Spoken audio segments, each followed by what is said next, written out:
Good afternoon students. आज हम फिर पवन दूत का अयोध्या सिंह उपाध्याय हरिऔध द्वारा विरचित महाकाव्य प्रिप्रवास में पवन दूत का नामक शीर्षक के अंतर्गत आगे पढ़ेंगे। हम लोग अभी तक 14 पद पढ़ चुके हैं। आगे 15वें पद को पढ़ेंगे। उसमें आए हुए कठिन शब्दों को भी समझेंगे, उसकी व्याख्या को समझेंगे, और जब हम व्याख्या समझ लेंगे तो उस पर आधारित प्रश्नों को हल करना आसान होगा। तो सर्वप्रथम मैं पद को पढ़ता हूँ, इसके बाद उसमें आए हुए कठिन शब्दों को पढ़ूंगा। दो पद एक साथ पढ़ते हुए चलेंगे। तेरे में है नेह गुण जो तू व्यथाएं सुनाए, व्यापारों को प्रखर मतियों युक्तियों से चलाना। बैठे जो होनी सदन में मेघ सी कांति वाले, तो चित्रों को इस भवन में ध्यान से देख जाना। जो चित्रों में विरह विधुरा का मिले चित्र कोई, तो जा जाके निकट उसको भाव से यूं हिलाना। प्यारे हो के चकित जिससे चित्र की ओर देखें, आशा है यूं सूरत उनको हो सकेगी हमारी। अब हम इन दोनों पदों में आए हुए कठिन शब्दों को समझेंगे। तेरे में है न यह गुण जो तू व्यथाएं सुनाए। व्यथा माने पीड़ा। व्यापारों को, व्यापारक, यहाँ व्यापार माने यहाँ अर्थात कर्तव्य, कार्यकलाप, क्रियाकलाप को प्रखर मति, प्रखर माने तीव्र, मति माने बुद्धि, युक्तियों से चलाना, युक्तियों माने उपाय, यत्न, प्रयास। सदन माने घर, मेघ सी कांति वाले, बादलों जैसी शोभा वाले, तो चित्रों को इस भवन में ध्यान से देख जाना। जो चित्रों में विरह विधुरा का मिले चित्र कोई। विरह विधुरा, विरह माने वियोग, विधुरा माने वियोग में दुखी, वियोग से दुखी।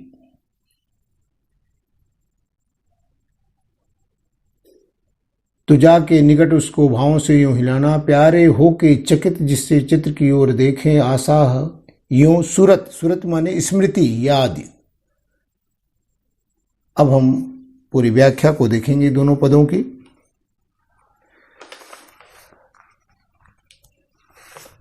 राधिका जी अपना संदेश अपने प्रियतम श्री कृष्ण तक भेजने के लिए पवन को उन्होंने दूतिका बनाया है, संदेशवाहिका बनाया है।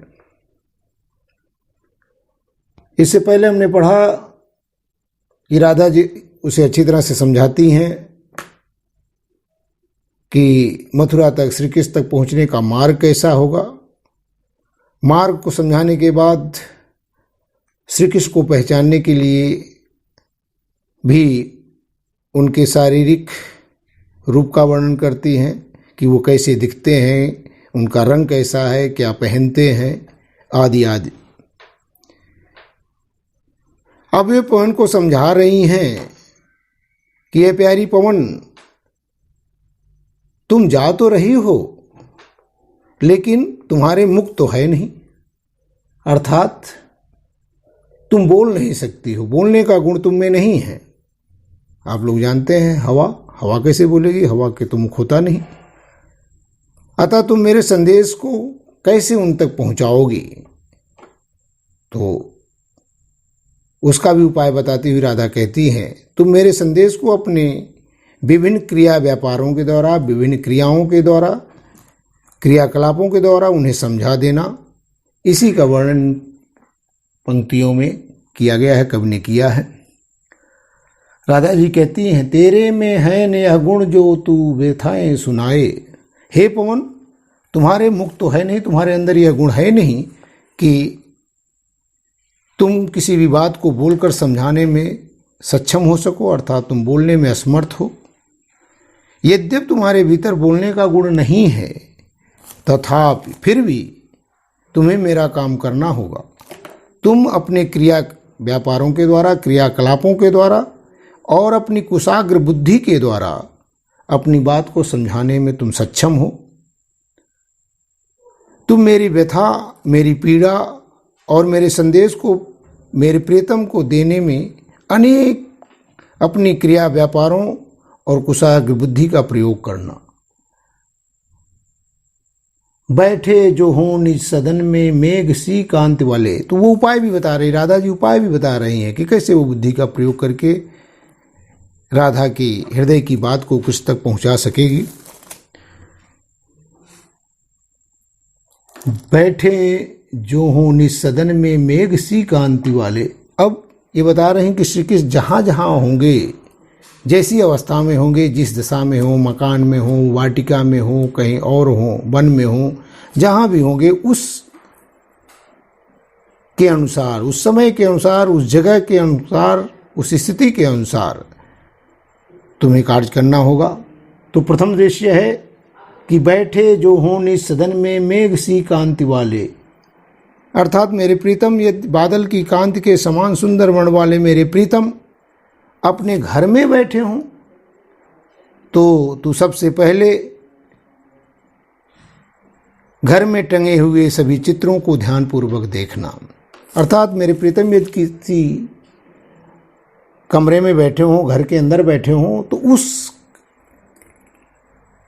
कमरे में स्थित जो चित्र टंगे होंगे, आप लोग जानते हैं घरों की सजावट के लिए लोग दीवालों पर तरह तरह से सीनरी, तरह तरह से दृश्य लगाते हैं, तो उन दृश्यों को इंगित करते हुए कह रही है कि उन चित्रों को ध्यानपूर्वक देखना। और करना क्या, जब उन चित्रों को तुम ध्यान से देख लोगी, जो चित्रों में विरा विदुरा का मिले चित्र कोई, तो जा जा के निकट उसको भावों से यूं हिलाना। ऐ प्यारी पवन, उन चित्रों में अगर किसी विरह से दुखी किसी स्त्री का चित्र हो, विरह विदुरा, वियोग के कारण, विरह के कारण दुखी किसी स्त्री का अगर कोई चित्र तुम्हें दिखलाई पड़ जाए, तो उस चित्र के पास जाकर, तो जा जा के निकट उसको भाव से यूं हिलाना। तू उसे इस भाव से हिलाना, क्योंकि हवा है, हवा जब उसके पास से गुजरेगी तो क्या कर सकती है, उसके अंदर ये गुण होता है कि वह चित्रों को हिला सकती है। तो उसको इस भाव से हिलाना कि मेरे प्रीतम प्यारे हो चकित जिससे चित्र की ओर देखें। अर्थात जब वो देखेंगे कि चित्र हिल रहा है, तो चित्र के हिलते ही उनकी चित्र की ओर उनकी दृष्टि जाएगी। मेरे प्रीतम आश्चर्यचकित होकर उसे देखने लगेंगे। और मुझे पूर्ण आशा है यूं सूरत उनको हो सकेगी हमारी। मुझे पूर्ण आशा ही नहीं बल्कि पूर्ण विश्वास है कि उस बिरहणी के इस चित्र को हिलता हुआ देखकर उन्हें मेरी याद अवश्य ही आ जाएगी कि जिस प्रकार से इस चित्र में स्थित बिरहणी स्त्री दुखी है, उसी प्रकार से मेरी प्रियतमा राधा भी मेरे विरह में इसी प्रकार व्यथित होगी, दुखी हो रही होगी। अब अगले दो पदों को साथ में पढ़ते हैं। जो कोई भी इस सदन में चित्र उद्यान का हो, और हो प्राणी विपुल उसमें घूमते बावले से, तो जाके सन्निकट उसके और हिला के उसे भी देवात्मा को सुरत ब्रज के व्याकुलों की कराना। एक ही पद देखते हैं, पहले इसके शब्दों को, अर्थ को। तो कवि कहते हैं कोई भी सदन में चित्र उद्यान का हो, उद्यान माने बगीचा, वाटिका, और हो प्राणी विपुल, विपुल माने अधिक मात्रा में, बहुत से, घूमते बावले से, बावले माने व्याकुल होकर के पागलों की तरह, तो जाके सन्निकट, सन्निकट माने पास, उसके पास, देवात्मा, देव की आत्मा अर्थात श्री कृष्ण के लिए प्रयुक्त किया गया शब्द देवात्मा, परमात्मा श्री कृष्ण को। सूरत मने स्मृति, ब्रज की व्याकुलों की कराना। अब हम इसकी व्याख्या को देखते हैं।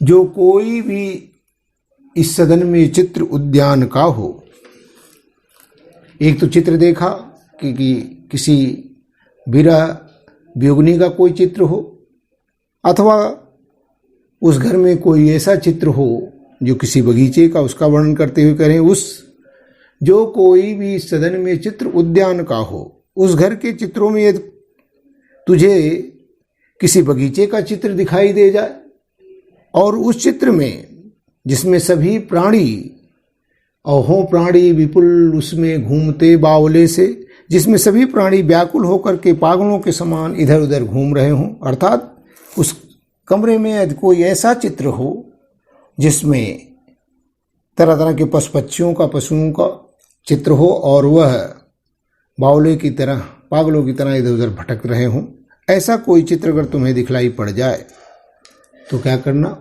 तो जाके सन्निकट उसके और हिला के उसे भी, तो वह प्यारी पवन तू उस चित्र के पास जाकर उसको भी इस प्रकार से हिलाना। कैसे हिलाना? कि देवात्मा को सुरत ब्रज के व्याकुलों की कराना।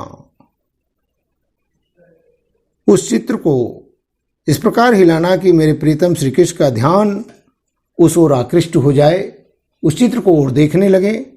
इस प्रकार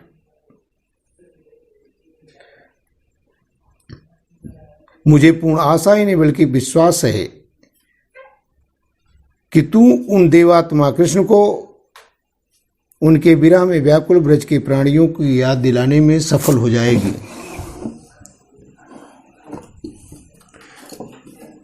इस प्रकार मुझे विश्वास है कि उस देवात्मा अर्थात परमात्मा श्री कृष्ण को उनके विरह में, उनके वियोग में व्याकुल जो ब्रज के वासी हैं, सारे ब्रज के लोग हैं, प्राणी पशु पक्षी सभी ब्रजवासियों के एवं पशु पक्षियों की भी याद दिलाने में तू सफल हो जाएगी। उसको देखते ही उनको ब्रजवासियों की याद आ जाएगी। कोई प्यारा कुसुम कुमला गेह में जो पड़ा हो, तो प्यारे के चरण पर ला डाल देना उसी को। यों देना ऐ पवन बतला फूल सी इकबाला, म्लान हो कमल पग को चूमना चाहती है। कोई प्यारा कुसुम, कुसुम माने फूल, पुष्प,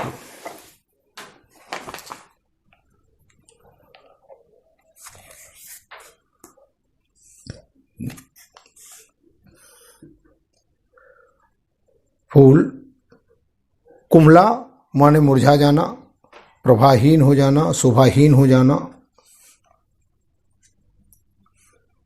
जब फूल मुरझा जाते हैं, कुमला जाते हैं,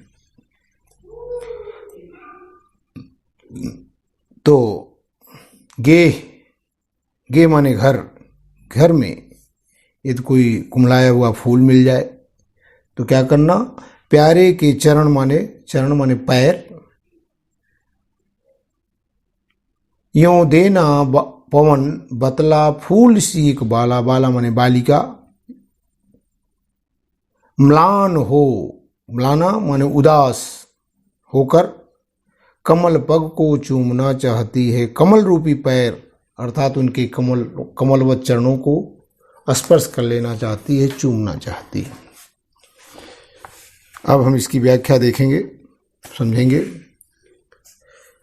कोई प्यारा कुसुम कुमला गेह में जो पड़ा हो, तो प्यारे के चरण पर ला डाल देना उसी को। राधा पवन से कहती हैं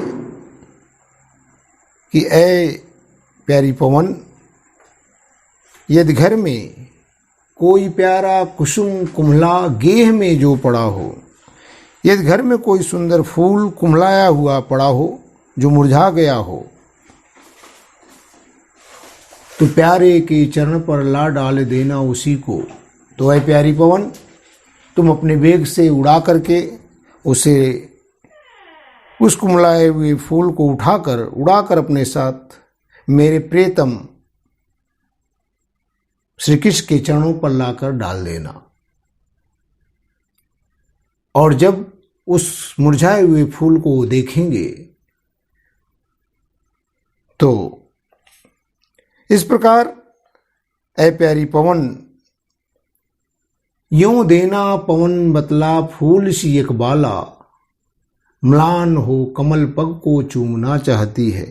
जैसे वह फूल उनके चरणों पर गिर करके उनके चरणों का स्पर्श करेगा, तो इस प्रकार तू ये उन्हें बता देना, इस प्रकार ऐसा कार्य करके तुम मेरे प्रियतम श्री कृष्ण को यह बतलाने का प्रयास करना, यह बता देना कि फूल जैसी एक सुकोमल बाला अर्थात राधा दुखित होकर के आपके चरण को चूमना चाहती है। जैसे यह फूल आपके चरणों का स्पर्श कर रहा है, उसी प्रकार से जिस प्रकार से यह मुरझाया हुआ फूल आपके चरणों में पड़ करके आपके चरणों को स्पर्श कर रहा, चूम रहा, उसी प्रकार से एक फूल सी बाला, इसी फूल की भांति एक विरहिणी बाला अर्थात राधिका म्लान होकर के अर्थात श्रीहीन होकर के, शोभाहीन होकर के, दुखी होकर आपके इस कमल चरणों को चूम लेना चाहती है। आज हम लोग यहीं तक पढ़ेंगे। बहुत ज़्यादा आगे बढ़ने से ठीक नहीं है, अधिक हो जाने पर आप लोगों को भी उबन शुरू हो जाएगी। यहीं समाप्त करते हैं। और समाप्त करने के पूर्व एक महत्वपूर्ण संदेश, an important message to all of you. Corona virus की इस वैश्विक महामारी में स्वयं को एवं अपने परिवार तथा पूरे समाज को सुरक्षित रखने के लिए घर से बाहर न निकलें। सरकार द्वारा जारी गाइडलाइन का पालन करें एवं अपने अपने मोबाइल में आरोग्य सेतु ऐप अवश्य डाउनलोड करें।